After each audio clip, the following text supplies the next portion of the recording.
Hello student, स्वागत है आप सभी का आपके अपने चैनल गॉड क्लासेस पर। गॉड क्लासेस यानी मैथ्स भी एंड मस्ती भी। तो आज की इस क्लास में हम जो सीबीएसई हैंडबुक के इंटीग्रल के क्वेश्चंस है उसी को हम कंटिन्यू कर रहे हैं। आज मैं एक्सरसाइज 3.2 के कुछ सिलेक्टेड क्वेश्चंस के बारे में बता रहा हूँ कि उनको आपको किस तरीके से सिंप्लीफाई करना है। तो एक्सरसाइज 3.1 के क्वेश्चंस सीबीएसई हैंडबुक के अगर आपने नहीं देखे हैं तो उसका लिंक आपको ऊपर आई बटन में मिल जाएगा, वहाँ पर जाके आप वो क्वेश्चंस भी देख सकते हैं। प्लस इंटीग्रेशन के अगर बेसिक्स आपने नहीं करे अभी तक, डायरेक्ट इस वीडियो पर आ गए तो कोई फ़ायदा नहीं है। वीडियो को बैक कर दो और अपना जो बेसिक्स है पहले उसको देख लो। अभी इसका व्यू देने का कोई फ़ायदा नहीं है, ठीक है। आपको कुछ समझ में आने वाला नहीं है। बेसिक्स कर रखे, इंटीग्रेशन के बारे में पता है तो यहाँ पर हम क्वेश्चंस करेंगे। वैसे तो एक्सरसाइज ये पार्शियल फ्रैक्शन की है, लेकिन मैं कोई एक पर्टिकुलर मेथड लेकर नहीं चलूँगा। क्वेश्चंस को हम देखेंगे और जो भी मेथड उसके अंदर इजीली फिट हो सकता होगा, इस जिससे क्वेश्चन आपका आसान होगा, उसी मेथड से हम करेंगे। अगर पार्शियल से होगा तो सारे पार्शियल से कर लेंगे। अगर कोई और मेथड भी लग सकता होगा जो थोड़ा ईजी होगा तो हम उससे करेंगे। हम ये मान के चल रहे हैं कि हमें नहीं पता कि एक्सरसाइज कौन से मेथड की है, हमें बस सिंप्लीफाई करना है, इंटीग्रल करना है। तो जो पहला क्वेश्चन है आपके पास x+1, x+2, x+4, इसका आपको इंटीग्रेशन करना है। x+1, x+2 और x+4 डिवीज़न में है। तो अब यहाँ पर आप देखोगे, देखो सबसे पहले हमेशा सब्स्टिट्यूशन मेथड चेक करना है, वो यहाँ पर नहीं लग रहा है। किसी का इंटीग्रेशन और डेरिवेटिव आपको कुछ और दूसरा फंक्शन नहीं दिया हुआ है। दैट मीन्स अब यहाँ पर पार्शियल फ्रैक्शन से ही हमें करना पड़ेगा। अब पार्शियल में हम क्या करते हैं, हम यहाँ पर जो न्यूमरेटर है या पूरा का पूरा जो ये फंक्शन है इसको हम पुट करके चलते हैं। x+1 divided by x+2 into में x+4 is equals to a upon में ये वाला जो फैक्टर है इसको हम अलग कर देते हैं, प्लस में b अपॉन ये जो फैक्टर है इसको अलग कर देते हैं। फिर a और b की वैल्यू हम निकाल कर यहाँ पर हम पुट करते हैं। तो यहाँ पर अब एलसीएम आप लोगे दोनों तरफ से, तो एलसीएम दोनों का सेम ही आएगा, तो वो तो कैंसिल करो। यहाँ से x+1 बचेगा, यहाँ से a इंटू x+4 बचेगा और यहाँ से b इंटू x+2। अब दोनों साइड्स को आप कंपेयर करेंगे।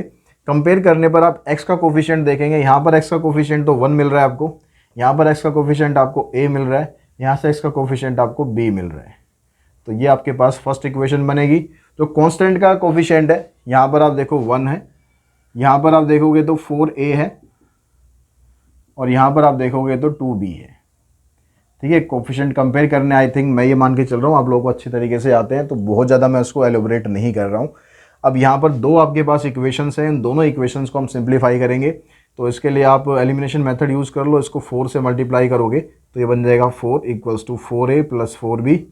दूसरी इक्वेशन को इसके नीचे रखो, साइन चेंज करो और यहाँ से आपको b की वैल्यू मिल जाएगी। तो b की वैल्यू आपके पास आ गई 3/2। अब इस b की वैल्यू को आप यहाँ पर पुट करोगे तो आपके पास a की वैल्यू भी आपको मिलेगी। 3/2 को लाके यहाँ माइनस करोगे तो 1 माइनस 3/2 तो आ जाएगी -1/2। तो a भी आ गया आपके पास और b भी आ गया। अब इन दोनों को हम यहाँ पर पुट कर देते हैं इधर। तो इंटीग्रेशन आपका क्या बन गया, 1 की जगह आपके पास वैल्यू थी -1/2 और x+2 प्लस में b की जगह हमारे पास क्या है 3/2 और इंटू में x+4। तो जो -1/2 है ये तो स्केलर क्वांटिटी है, आपको इंटीग्रेशन इसका करना है 1/x+2 का। तो इसका इंटीग्रेशन आ जाएगा log ऑफ x+2 प्लस 3/2। इसका इंटीग्रेशन करेंगे log of x+4 plus c, ठीक है। इस तरीके से क्वेश्चन हम कर सकते हैं। अब इसका जो थर्ड पार्ट है वो हम लेते हैं। थर्ड पार्ट में दिया हुआ है आपको 1/(e⁻²x-1)। अब यहाँ बड़ी प्रॉब्लम है, यहाँ पर ना तो सब्स्टिट्यूशन कुछ बन रहा है कि भाई किसको हम सब्स्टिट्यूट करें। पार्शियल के लिए भी नीचे कोई फैक्टर तो आपको दिए नहीं है, तो बड़ी समस्या विकट। तो यहाँ पर हम क्या करें भाई, इसको करने के लिए हम क्या करते हैं, जो e⁻²x है उसको e⁻x² ऐसे लिख लेते हैं। फिर देखते हैं हमारे पास क्या बनता है। तो 1/e⁻x फिर इसका स्क्वायर हुआ -1। अब ये e⁻x है, इसको आप t पुट करो। e⁻x को अगर आप t पुट करोगे तो e⁻x का तो e⁻x ही रहता है। तो dx की वैल्यू आपको मिलेगी dt अपॉन में ex। तो इंटीग्रल आपका ये क्या बना, 1/में e⁻x की जगह आपने t पुट कराया तो t² -1 ये बन गया। और अगर हम यहाँ पर 2x को ही पुट कर देते तो भी कोई बात नहीं थी, 2x को ही करो, उससे थोड़ा आसान रहेगा। ठीक है, ऐसे ही रहने दो इसे। e की पावर 2x को हमने t पुट करा तो यहाँ से e की पावर 2x का ये रहेगा, 2x का डेरिवेटिव 2 आ जाएगा, तो यहाँ पर 2 और आ जाएगा आगे। उससे क्या होगा, यहाँ पर आपके पास स्क्वायर नहीं आएगा। ठीक है, अब dt अपॉन में 2 इंटू में e की पावर x। अब ये आपके पास क्वेश्चन है 2 इंटू में e की पावर 2x। तो e की पावर 2x की जो वैल्यू आपके पास है उसको आप यहाँ पर पुट करो, e की पावर 2x की वैल्यू है t। इस 2 को आप बाहर निकालो तो ये बन गया 1 अपॉन टी माइनस 1 इंटू में टी। अब इसको आपको स्प्लिट करना है। अब इसको स्प्लिट करने का तरीका एक तो यही है हमारे पास कि हम इसको 1 अपॉन ये पुट कर लें, 1 अपॉन बी पुट कर लें, और इसका दूसरा एक छोटा तरीका ये रहेगा स्प्लिट करने के लिए कि जब भी आपके पास, देखो एक एग्जांपल से समझो, अगर आपके पास 1 अपॉन 12 आ जाए तो 1 अपॉन 12 को आप ऐसे लिख सकते हो 1 अपॉन 3 इंटू में 1 अपॉन इंटू में 4। अब 1 अपॉन 3 और 4 को मैं ऐसे लिख दूँ, अगर 1 अपॉन 3 माइनस 1 अपॉन 4, तो क्या दिक्कत है? बात तो तब भी वही आएगी ना, यहाँ से आ जाएगा 4, यहाँ से आएगा -3, 4 - 3 1 आ गया 1 अपॉन 12। तो कभी भी आपके पास जब दो कंटिन्यूस नंबर दे रखे हो इस तरह से, जैसे t-1 है, t-1 के बाद अगला नंबर क्या आएगा? t आएगा ना। तो जब भी इस तरह कंटिन्यूस दे रखे हैं, अगर t है अगला t+1 है, या t+1 है t+2 है, अगर कंटिन्यूस है तो आप उसको डायरेक्टली, यहाँ पर आपको पार्शल वार्शल लगाने की जरूरत नहीं है, आप डायरेक्टली उसको स्प्लिट कर दो। आप उसको सीधा ऐसे लिख सकते हो 1/2, पहला नंबर छोटे वाला लिखना है, यानी 1/t-1 माइनस 1/t। हमारा काम है पार्शल फ्रैक्शन से भी क्या करते हैं, हम स्प्लिट ही तो करते हैं। पार्शल फ्रैक्शन से हमने इसको स्प्लिट कर दिया 2 टर्म में, यहाँ पर हमारा डायरेक्ट ही स्प्लिट हो रहा है, तो हम डायरेक्ट करें, क्यों खामखा पंगे डालें उसमें। तो यहाँ पर डायरेक्ट आपने स्प्लिट कर दिया। अब इसका इंटीग्रेशन आप करोगे तो ये बन जाएगा आपके पास 1/2 of log of t-1 minus log of t plus में c। अब यहाँ पर लॉग की प्रॉपर्टी भी आप लगा सकते हो, इसको इकट्ठा कर सकते हो, 1/2 of log of t-1 divided by t plus में c। अब t की जगह e की पावर 2x डाल दो, तो यह आ जाएगा e की power 2x minus 1 divided by e की पावर 2x प्लस में c। ठीक है, तो आंसर भी हम इसका एक बार चेक कर लेते हैं। -1/1 प्लस एक्स, ना तो दूसरी एक्सरसाइज है भाई, थर्ड पार्ट है हमारे पास, -x प्लस में 1/2 ऑफ लॉग e की पावर 2x माइनस 1। अब आप कहोगे सर आंसर तो इसका मैच नहीं कर रहा, पीछे तो आंसर कुछ और दे रखा है। भाई पीछे आंसर कुछ और दे रखा है, लेकिन जो हमने करा है वो भी ठीक है। आंसर भी मैच करके आपको दिखा देता हूँ मैं क्या हो रहा है यहाँ पर। हमने तो यहाँ पर इसको कंबाइन कर दिया, उसने क्या करा यहाँ पर, ये जो लॉग वाली जो टर्म है ना, उसमें थोड़ा सा मैं इसको यहाँ पर रब कर दूँ, ज़रा स्पेस बना लूँ, तो आप इसका स्क्रीनशॉट ले लो बेशक यहाँ तक, तो ठीक है, ये आपका ठीक है। अब यहाँ पर उसने क्या कर रखा है, तो यहाँ पर इसने क्या कर रखा है, यहाँ पर इसने इसको अलग अलग, मतलब ऐसे इकट्ठा नहीं करा। यहाँ पर जैसे t-1 था तो यहाँ कर दिया इसने e की पावर 2x माइनस 1, ठीक है, और उसके बाद माइनस लॉग ऑफ e की पावर 2x प्लस c। अब इसने 1/2 को यहाँ मल्टीप्लाई कर दिया, ये 1/2 अभी ऐसे था, 1/2 को इसने मल्टीप्लाई करा तो हमारे पास ये आ गया, और यहाँ मल्टीप्लाई करा तो ये आ गया। अब यहाँ पर देखो, जब log और e में क्या होता है, अगर ऐसे log e लिखा होता है तो भी ये ख़त्म हो जाता है, अगर e की पावर log होती है तो भी ये ख़त्म हो जाता है, तो ये log और e ख़त्म हो जाएगा, यहाँ पर आपके पास बचेगा सिर्फ 2x। तो ये -1/2 इंटू में 2x, इससे कैंसिल हो जाएगा, 2 से 2 कैंसिल हो जाएगा, x आपका बचेगा, तो -x प्लस c। तो आंसर में आपके ये वाली टर्म दे रखी है और -x प्लस c दे रखा है, तो आंसर इसका ऐसे आएगा जो बुक के अंदर है। लेकिन अगर आप ऐसे भी रख देते हो तो ये भी आंसर ठीक है, इसके भी आपको पूरे के पूरे नंबर मिलेंगे, टेंशन बिल्कुल मत लेना। नेक्स्ट क्वेश्चन देखते हैं। अगला क्वेश्चन में आपको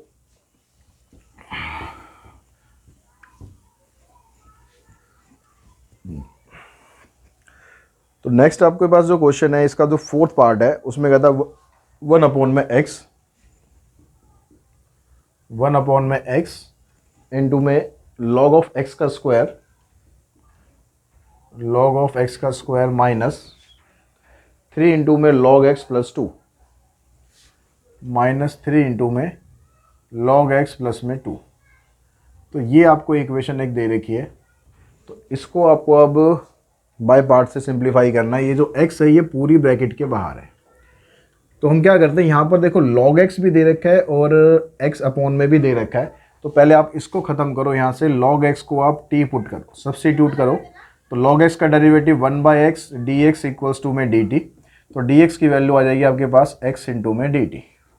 तो इंटीग्रल हमारे पास क्या बन गया, 1 अपॉन में x, यहाँ पर आ गया t square minus 3t plus में 2, और dx की जगह आ गया x इंटू में dt। इस x से ये x आपका ख़त्म। अब ये वाले जो आपके पास टर्म बच रही है, इसमें आप स्प्लिटिंग मेरे टर्म करके इसके दो फैक्टर बना लो, एक t-1 और दूसरा आ जाएगा t-2। अब यहाँ पर भी देखो जो पिछला क्वेश्चन है उसी की तरह यहाँ पर भी दोनों कंटिन्यू है। पहले t-2 आएगा, उसके बाद t-1 आएगा। तो इसको भी जब आप स्प्लिट करोगे तो आप ऐसे लिख सकते हो 1 upon t-2 minus 1 upon t-1। अगर किसी को डाउट है तो बेशक सिंप्लीफाई करके इसे देख लो। एलसीएम आएगा आपका t-2 t-1, ये वाली टर्म इधर जाएगी, t-1 ये वाली टर्म इधर आएगी, -1 से मल्टीप्लाई करोगे माइनस t प्लस 2 ये कैंसिल, 2 - 1 1 अपॉन t-2 और t-1। तो यही टर्म आपकी आ रही है, ठीक है। वो आगे पीछे लिख लो मल्टीप्लाई में, उससे कोई दिक्कत नहीं है। अब इसका इंटीग्रेशन करोगे, ये आ जाएगा सीधा आपका log of t-2 minus log of t-1 plus c। आप इसको इकट्ठा करो log की प्रॉपर्टी लगा के, log of t-2 divided by t-1।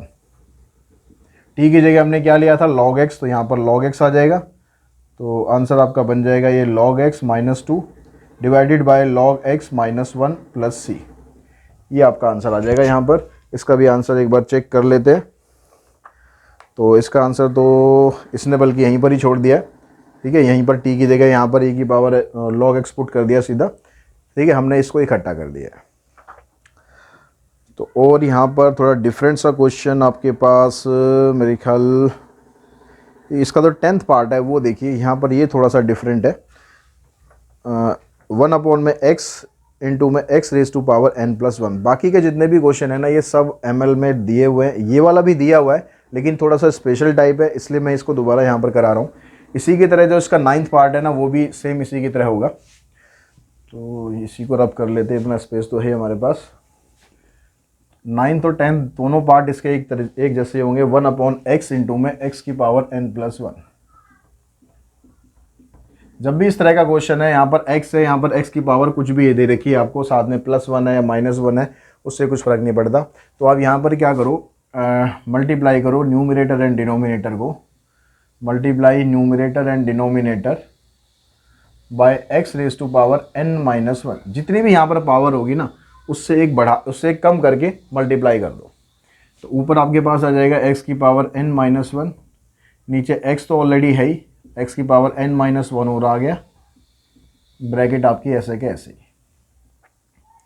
x की पावर n-1, x को x की पावर n-1 से मल्टीप्लाई करोगे तो आपके पास x की पावर n रह जाएगा।